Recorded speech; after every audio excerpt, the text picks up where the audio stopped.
Welcome to MMAPlay365. I'm Newsome, and I'm here to give you a Base AI recap from last weekend's UFC event at UFC Vegas 80. Now, from the straight pick prediction accuracy, it was a little bit lower, a lot lower than what we like it to be. It was at 40%, but look, this is MMA and these events are going to happen every now and again.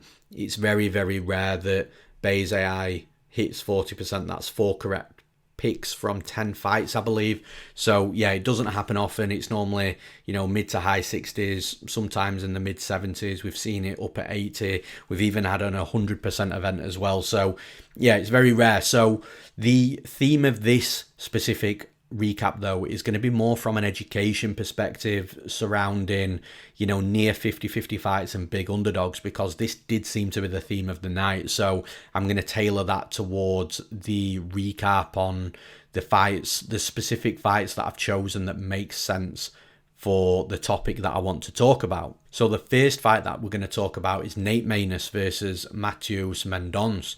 Now, Nate Maness to win was 44%. So this is technically an incorrect prediction from Base AI. It's a fight that, again, technically it didn't predict correctly. But when you actually use the maths and use the numbers, it could have been a really good bet. So Nate Maness to win, like I said, 44%. The odds implied at 44% is plus 127. So Base AI is basically saying that Maness should rightfully be an underdog, but only a very slight underdog. Whereas Maness, you take that plus 127 to the bookies and you're getting plus 200 to plus 250. So you're actually getting 2 to 1, 2.5 to 1 on something that Base AI is thinking shouldn't be too far off from a pick'em.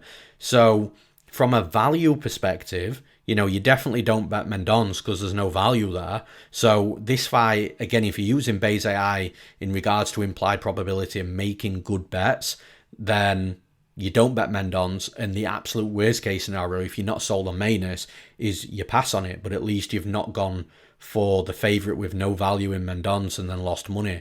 Whereas what most people would have done that are playing implied probability, the implied probability game using gambling and maths together, is you would have taken that shot on Maness and then won and cashed as a nice underdog. So like I say, not every incorrect prediction from Base AI is a bad prediction. This was actually a really good prediction that was very close to a 50-50 fight, but you're getting a big underdog in that 50-50 fight, and that big underdog wins as well. So in my opinion, that was not only an accurate prediction from Base AI in regards to the fight being much closer than the odds suggest, but again, from a value perspective, there was value there in Maness at 44%. The next fight we're going to talk about is actually my biggest bet on the night. It wasn't a huge bet. It was a more conservative week for me, a conservative event. It was 2 units on Aoriqileng versus Johnny Munoz. Now, Aoriqileng to win, this is the epitome of a coin flip, to the point where I've had to put the decimal point in, normally around up and down. But yeah, Aoriqileng to win, Base AI had at 50.42%, which the implied odds on 50.42% is minus 102. You could have got Aoriqileng anywhere from a pick'em at minus 110 to plus 105. Now, the good thing about this is Aoriqileng, I think, actually was sitting at like minus 145, minus 150 at some point during fight week, or maybe the week before when we're on the 1 week break.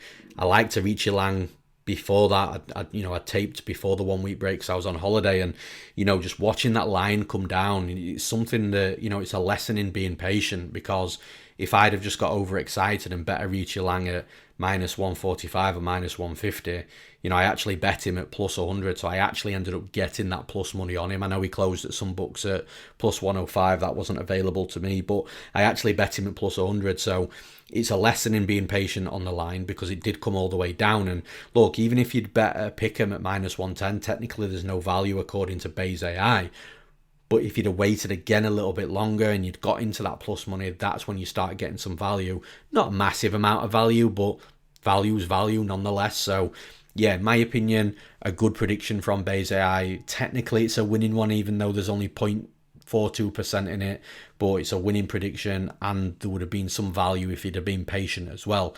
But we can go one step further in. This is the one that surprised me, because even though I picked Aoriqileng and I bet Aoriqileng to win, I actually thought Aoriqileng was going to knock Johnny Munoz out at some point in the fight. He's got power, he's got speed, he's got good forward pressure and aggression, and Johnny Munoz can be broken, and his striking defense isn't great. So I thought Aoriqileng was going to knock him out. All the signs were there, but Base AI actually favoured the decision, which it was a unanimous decision for Aoriqileng at 31%. So Base AI is saying that Aoriqileng's most probable method of victory from the knockout, the submission and the decision was the decision. And at 31%, the odds implied is plus 223. You take a Aoriqileng decision to the bookies, you're getting plus 280. You're getting a near 3-1 ticket. So there's value there as well. And again, like really impressed with Base AI that was the one that it went for, because I thought the knockout would have definitely been the more probable path to victory for Aoriqileng. But doesn't matter. I didn't bet props. I don't really bet props. I normally take money lines, and it's normally for that kind of reason. So yeah, a really good prediction from Base AI. It did say the fight was closer than the original line suggested. You could have got some value on the money line if you were patient, but you could have also taken the decision prop at big odds as well for a big cashed betting ticket. So yeah, good job from Base AI. In the next fight we're going to talk about, we've got Vanessa Demopoulos versus Kanako Murata.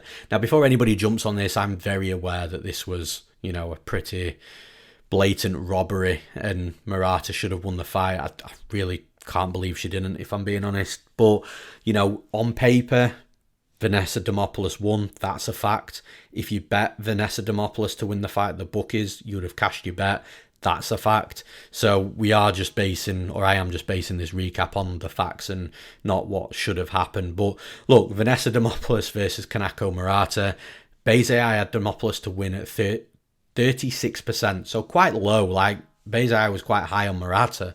And again, this is another reason why you should always, again, if you are interested in winning long term and playing the implied probability game, gambling, maths, all that sort of stuff that I've mentioned already, then this is another one where it just proves that you really need to look more into it, because at 36%, you might just think, oh, well, yeah, Base AI is not saying Demopoulos is going to win, so there's no point in betting her. But actually, 36% equates from the implied probability to plus 178. So yeah, Base AI is saying that Demopoulos should be a near 2-1 underdog. But if you actually look at Demopoulos' betting line, you could have bet her up to plus 300. So there's actual value there. Even though Base AI is saying she's only got a 36% chance of winning, there's still value at the bookies. Like, this is what I mean. And there's another fight that we're going to be talking about next that I actually use this. I didn't use Base AI for this. Like, I used my own knowledge for this, but it's a fight where I use the same principles, and again, we'll get onto that. But yeah, 36%, odds implied plus 178, you get plus 300 at the bookies. But then you also go one step further. Demopoulos to win by decision, 17%. So again, super low percentage from Base AI. It might be one that you just look over and think, oh, there's no point betting that because of how unlikely it is. But again, do the maths. At 17%, the odds implied is plus 488. And at the bookies, you're getting plus 650. There's value there as well. So even though Demopoulos wasn't picked to win, in my opinion, by a decent margin by Base AI, there's still value there on both the money line win and the decision win as well. So yeah, again, it's hard to say that it's a bad prediction from Base AI when you're still getting value, and there would have been 2 cash tickets there. So yeah, in my opinion, great value from Base AI. And finally, the fight that I've just alluded to. So the main event, Bobby Green versus Grant Dawson. So again, I didn't use Base AI. I was actually a little bit disappointed that Base AI didn't have this closer to a 50-50 fight, because I thought that it was going to. I thought it was going to be one of those fights where maybe, again, it's like a 50.5 or 51% or something. But Base AI did like Grant Dawson, and Green to win was 35%. So yeah, like, you're looking at that and you think, well, there's no point betting Green. Base AI is heavily on Grant Dawson, and you look at the line and you're seeing minus 400, minus 500 on Grant Dawson, and you're thinking, oh, well, the bookies are on it as well. Then you see all the public's on Grant Dawson, and Grant Dawson to finish Bobby Green as well. And yeah, you might be looking at that thinking all the signs are not there with Bobby Green. But again, use maths. Like, Green to win at 35%, odds implied, plus 186. So Base AI is saying that yes, Green should be an underdog, close to a plus 200, close to a 2-1 underdog, but he's still under plus 200, by the way. You take that to the bookies and you're getting a 4-1 ticket. I personally got plus 380. The 4-1 wasn't available for me, but between plus 380 and plus 400, I'm not going to complain too much when my plus 380 underdog knocks his opponent out within 30 seconds. So look, again, mass. Yes, it was an incorrect prediction from Base AI from the outright pick prediction perspective, but there's a ton of value there. And like I said, I was betting green before I saw the AI predictions anyway. But like the same thing for me, I saw Dawson at minus 400 and thought, well, does he have an 80% chance of winning this fight? No. I thought that Grant Dawson should have been around minus 200, maybe minus 225 at the most, and seeing him at minus 500, using maths, probability, gambling, mix it all together, and this is what I do. And at plus 380 or plus 400, as you can get at some books, I was correct. And Base AI, although technically, like I've said a million times, it was incorrect, it actually provided a ton of value on a big cashed money line winning ticket and winning fighter that would have cashed for you in like 33 seconds or whatever it was. So again, really good value from Base AI. And that's all for the education piece. So that's 4 fights that you can take a lot from. And it really, really worth, if you are subscribing to MMAPlay365 and the Betting Hub, it's really worth each week just taking the time just to have a look at the percentages that are provided and trying to find value where you can. And there's been other videos on this Base AI playlist on the YouTube channel as well, where I've spoken about value and provided some education pieces. So there's plenty of content for you to listen to understand it a little bit more as well. And that's all for this Base AI recap. So again, we'll be back next week for the recap on UFC Vegas 81, which I think is a phenomenal fight card. I'm really looking forward to it. So until next week, I'm Newsome. Thanks for listening.